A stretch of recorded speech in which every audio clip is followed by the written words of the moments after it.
तब से इसके साथ जुड़ा। 6 सालों पहले कुछ नेता पुत्रों को राजनीति से वनवास दिलाने के लिए हमने तब की बीटीवी आज की बीएपी से अर्थिंग जोड़ा और उसका परिणाम यह आया, वो चिंगारी आज आग बन गई है। 6 साल में पहला मौका है और बड़ी खुशनसीबी का मौका मेरे लिए कि मैं पहली बार बाप के बैनर के मंच लगे बैनर पे बोल रहा हूं और मेरी जन्मस्थली से बोल रहा हूं। यह चुंडावतों का इतिहास और ये मेरा मूल घर है। ये जो ऊपर सोनारा माता के मंदिर बना हुआ है, वो मंदिर मेरे पुरखों ने चुंडावत परिवार ने बनाया है। हमारा और आपका कनेक्शन वहां से चालू होता है, ये आप समय पहले देख लीजिएगा।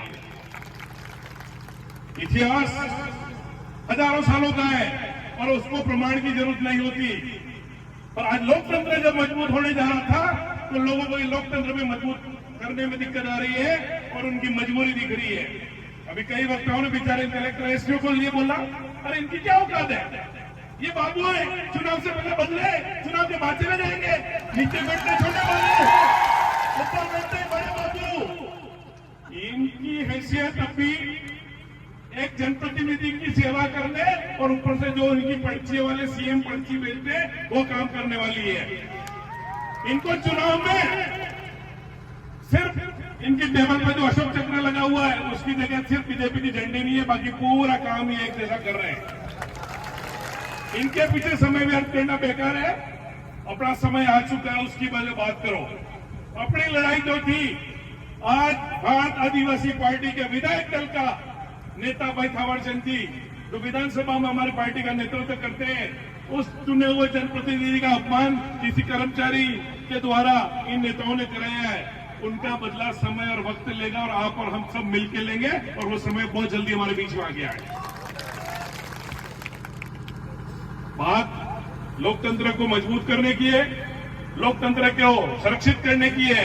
और मैं पिछले कुछ दिनों से देख रहा हूं कि यहाँ के निर्वाचित जनप्रतिनिधि, एक सांसद तो हमारी बात को पूरे देश में फैला रहा है, हमारे क्षेत्र के पिछड़ेपन को कैसे दूर किया जाए, कैसे काम किया जा रहा है। और एक सांसद है कि ऊपर से आई हुई पर्चियों को डेली पढ़ता है, साफा बांध बांध के अपनी बात कहता है। इतने दिन तो एसी में बैठा, पके पकाया माल खाया और अब उसको पर्ची मिलती है और वो बैठ के वो बात कर लेता है कि जरा सारा ठेका ले लिया। पहली बात सांसद जी आपको कह देता हूं कि आप जो गलतफहमी क्षेत्र में फैला रहे हो वो गलतफहमी आप निकाल देना। ये शांति प्रिय कौम है, उसको आप आपस में भड़काने की कोशिश मत करो। साथियों, अपना काम करे जाओ, ये रगड़ा अपने आप निकलेगा, पंचायत राज में निकलेगा, उपचुनाव में निकलेगा। हमने तो लोकसभा चुनाव में राजकुमार जी के चुनाव में कह दिया उसी दिन कि अगली बार 13 से कम नहीं है, 8-3 है। और परिवर्तन आया है। आज इस सभा में मैं एक दिख रहूंगा और ऐसा मत मानना, आसपास ये वीडियो से जहां जा रहे हैं उनकी ताकत भी मुझे भेजती है। जनजाति वर्ग अकेला नहीं है, यहाँ का स्थानीय आदमी जो आपके साथ बरसों से कंधा से कंधा मिला के रहता था वो आपके साथ है। राजकुमार जी के चुनाव की पेटियां खुली, लोग मेरे को सरेआम व्हाट्सएप पे भेजते थे, आपके राजकुमार जी इतने से हारेंगे, आपका ये हो जाएगा, उनका हो जाएगा। मैं कहा भैया 4 तारीख का ही जांच कर। मैंने उनको वो चुनाव के परिणाम भेजे कि किस बूथ से क्या क्या निकला है और कोई बूथ बाकी नहीं है। ब्राह्मणों का पूरा वोट 123 वोट राजकुमार जी को, पाटीदारों का पूरा वोट 150 वोट राजकुमार जी को, ओबीसी के कलारों का वोट 75 वोट राजकुमार जी को, और गांव के गांव पलटे हैं। तो ये है लोकतंत्र की सच्ची लड़ाई। थोड़ी डर लग रहा है, पर्ची को थोड़ी शांति रखना, बहुत पुराना बैकलॉग पड़ा हुआ मेरा। तो साथियों, अब समय आ गया उसको हिसाब पूरा करने का और सामने कोई बचा ही नहीं है। आप जिसकी लड़ाई कर रहे हो वह भारतीय जनता पार्टी कोई आदिवासी बचा ही नहीं है। ये जो भी है वो किराए के लाते हैं, या तो नेता पुत्र है या अफसर है, इनके पास नीचे से तो कोई है ही नहीं। सुशील कटारा, जीवराम कटारा का, कन्हैयालाल गौतम जी का, इसके अलावा अनीता कटारा कनक जी की,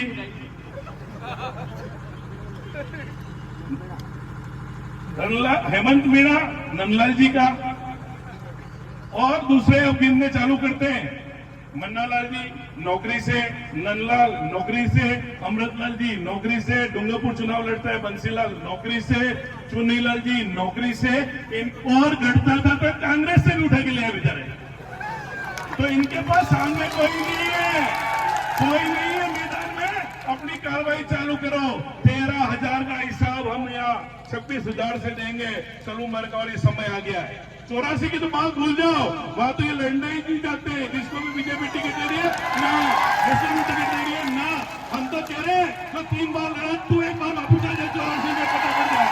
और सब ऊपर का भी रगड़ा निकालना है। 13,000 को 26,000 से ऊपर ले जाना है। और ये जो बदला है भाई थावरचंद जी के साथ जो हुआ है, उसका बदला हमको लोकतांत्रिक तरीके से लेना पड़ेगा। थावरचंद जी कहीं अपने आप को कमजोर मत समझो। और साथियों, ये एसपी साहब के लिए भी एक बहुत बढ़िया बात बता दूं मैं आपको। उनको यहाँ के आंदोलनों का जज्बा पता नहीं है। एसपी साहब एक चीज सुन लेना, आप भी खाकी वर्दी में अंदर बैठे हुए हो, आपके नीचे भी खाकी वर्दी में बैठे हुए हैं, पर एक लिमिट तक वो खाकी आपकी सुनेगी, क्योंकि उस खाकी के अंदर भी हमारे लोग हैं। वो खाकी सिर्फ आपकी नहीं है, उस खाकी को हमने यहाँ से नीचे से पैदा करके भेजा है। यहाँ का एसटी हो, यहाँ का राजपूत हो, यहाँ का पाटीदार हो, उसके नौकरी के लिए संघर्ष हमने किया जल्दी से ऊपर तक। इसलिए जो ऊपर से गलतफहमी फांस के आए हो, जयपुर वालों कान खोल के सुन लेना कि आप अपनी पार्टियों की गुलामी अपने तक सीमित रखो। हमारे लोकतांत्रिक अधिकारों को अगर मारने की कोशिश करो तो इसका जवाब बहुत अच्छी तरह से दिया जाएगा। अब अंतिम बात मैं कह दूं कि मेरे इस वीडियो के बाद आज बहुत सारे भूखंडर चलेंगे, कई व्हाट्सएप पे चलेंगे, आदिवासी मेहनत में ये क्या है। तो मैं सामान्य वर्ग के लोगों से आज कहता हूं, सामान्य वर्ग का सबसे बड़ा संगठन दिग्विजय सिंह ने बनाया, सबके लिए लड़ाई उनकी लड़ी, पर मैं इनके साथ हूं।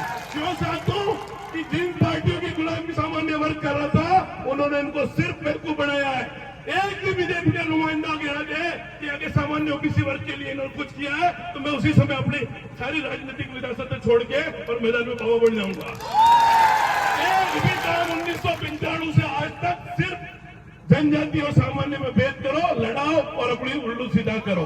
आज सामान्य वर्ग जो इनकी गुलामी कर रहे हैं, कोई ठेकेदार लगे हुए हैं, किसी को दारू बेचना है, किसी को बजरी निकालनी है, तो भाई उनको क्यों डरते हो? ये तो हमारे साथ रह के तुम आराम से कर पाओगे, तुम्हारी गुलामी करने की जरूरत नहीं है। दूसरी चीज, दिया क्या है? लोकतांत्रिक अधिकारों का हनन। मेरे को किसी ने कहा बाप से क्यों जुड़े? मैं कहा बाप से इसलिए जुड़े कि बाप ने कहा जनसंख्या के अनुपात में तुमने तो हमारा 100% ले लिया था।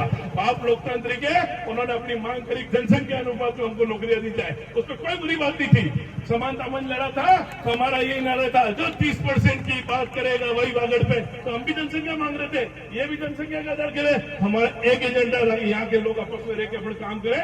हमारे साथ जो कुटाराघात किए भारतीय जनता पार्टी ने किए हैं। अभी वोट तो इनको पूरे बीजेपी वालों को चाहिए। भाई कहीं से हेलीकॉप्टर से मन्नालाल जी को उठवा के ले आए, रातों रात भाई तो इस्तीफा एसी से निकाल के 6 महीना किसी कार्यालय में गए, 2-4 अटैचियां थी। तो सांसद महोदय, आपका समय 1 साल होने आ गया और आप धरती पे जुड़े हुए, पर आपकी जड़ें कट चुकी हैं। अब आप गलतफहमी में मत रहो। अब आपने जो तरीका अपनाया है आपस में लड़ने का, आदिवासियों को बीच में तो नफरत पैदा करने के जो तरीके आपके ऑडियो वायरल हो रहे हैं, यहाँ के नेताओं के, यहाँ के जो सोशल मीडिया पे स्टेटस आ रहे हैं, कहीं न कहीं इस चीज को ये समाज भूलेगा नहीं। यहाँ का जनप्रतिनिधि इस तरह से नीचे शब्दों में नहीं होना चाहिए। इसलिए साथियों, मैं आपसे कहता हूँ कि अभी थावरचंद जी की लड़ाई यहाँ से शुरुआत हुई, इसकी समाप्ति अभी उपचुनाव के अंदर हमको पूरा राजस्थान वापस दिलाना है, पर 2 MLA और बढ़ा के भेजने हैं। और विधायक दल का नेता भाई थावरचंद जी है, उनके नेतृत्व को और भेज दो तो सदा बढ़ेगा इनको। ये तो 3 थे, इनसे गड़बड़ करी थी, 5 होके आ गए, तो इसका हिसाब होगा। अभी सभी साथियों को अपना जोश ऐसे ही बढ़ा रखा है। और एक बहुत अच्छी बात है, हमें मर्यादा में आज तक चल रहे हैं। भारतीय आदिवासी पार्टी की एक बात मैं बड़े दिल से कहता हूं कि इनकी शालीनता और इनके कंट्रोल ऑफ कार्यकर्ता का जो है वो हमारा बड़ा रहना चाहिए। और ये शालीनता ही हमारी पहचान है। आगे हमको सबको साथ मिलकर बहुत आगे लंबी लड़ाई है। अभी तो ये शुरुआत हुई है। हम कोई 2, 4, 5 साल के लिए नहीं आए हैं, हम बहुत बड़ी लड़ाई के लिए आए हैं। और ये युद्ध है, युद्ध में किसी को न्योते नहीं दी जाते। मेरे को भी 2-3 कार्यक्रम हुए, वहां बुलाया कि आप आओ, मैं कहा वहां तो मैं न्योते से आऊंगा, पर चुनाव होगा वहां बिना न्योते के आऊंगा। ऐसा संघर्ष होगा बिना न्योते के आऊंगा, क्योंकि ये युद्ध और युद्ध के न्योते नहीं दिए जाते। एक बार पुनः सभी साथियों को जय भवानी, जय जोहार।